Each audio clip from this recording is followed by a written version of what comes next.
स्वागत है आप सभी का आपके अपने चैनल एकलव्य एजुकेशन सेंटर की इस नए वीडियो में। दोस्तों, आज की इस वीडियो में हम यह जानने का प्रयास करेंगे कि भिंडी की खेती करने का नया तकनीक क्या है, और इसके साथ साथ यह भी जानने का प्रयास करेंगे कि भिंडी की खेती करने के लिए हम कौन कौन सी हाइब्रिड वैरायटी का चयन करें जो हमें ज़्यादा से ज़्यादा लाभ देने में सक्षम हो सकती है।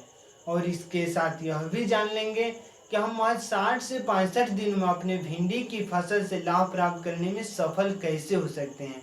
यानी अपने भिंडी की फसल में कौन कौन से खादों का प्रयोग करें, कौन कौन से दवाओं का स्प्रे करें, जिससे जो हमारा भिंडी का फसल है 60 से 65 दिनों में हमें लाभ देने में समर्थ हो सकती है। तो चलिए इस बेहद ही महत्वपूर्ण वीडियो की शुरुआत करते हैं। जैसा कि आप जानते हैं कि भिंडी एक ऐसी फसल है जिसकी खेती करके हम कम समय में ज़्यादा से ज़्यादा लाभ प्राप्त करने में सफल हो सकते हैं। लेकिन अपने भिंडी की फसल से ज़्यादा लाभ प्राप्त करने में सफल तभी हो पाएंगे जब हम सही रणनीति के साथ सही समय पर सही हाइब्रिड वैरायटी का चुनाव करके खेती करेंगे। तो आइए समझते हैं कि भिंडी की खेती करने का नया तकनीक क्या है।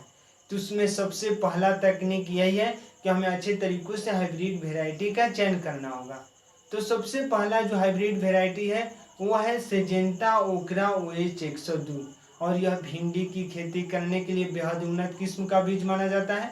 अगर इसकी खेती करते हैं तो निश्चित तौर पर आपको लाभ देखने को मिल सकता है।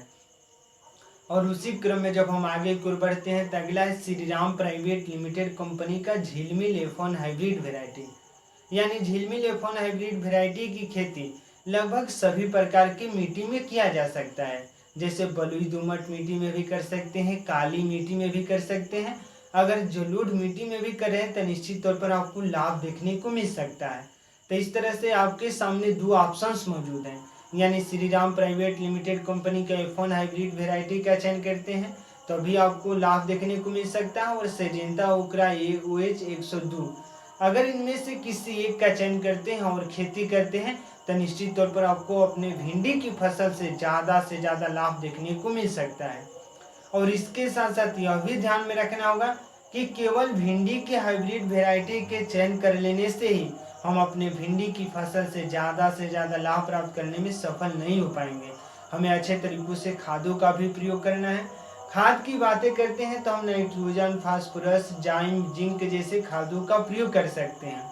अगर सड़े हुए गोबर का खाद आसानी से उपलब्ध हो जा रहा है, अगर उसका प्रयोग कर देते हैं तो निश्चित तौर पर आप अपने भिंडी की फसल से कम लागत में कम समय में ज़्यादा से ज़्यादा लाभ प्राप्त करने में सफल हो सकते हैं। तो आज के इस बेहद ही महत्वपूर्ण वीडियो में बस इतना ही। अगर आप हमारे चैनल के साथ नए जुड़े हैं और वीडियो अच्छा लग रहा है, कुछ सीख पा रहे हैं इस वीडियो के माध्यम से, तो हमारे चैनल को कर दीजिए सब्सक्राइब, ताकि हमारे द्वारा अपलोड किया गया हर वीडियो आपके पास सबसे पहले पहुंच जाए और हम तथा हमारी टीम भी उत्साहित महसूस करें कि आपकी खेती करने के नया तकनीक में हम थोड़ा सा भी मदद करने में सफल हो रहे हैं। तो हमें दीजिए इजाज़त। धन्यवाद। Thank you.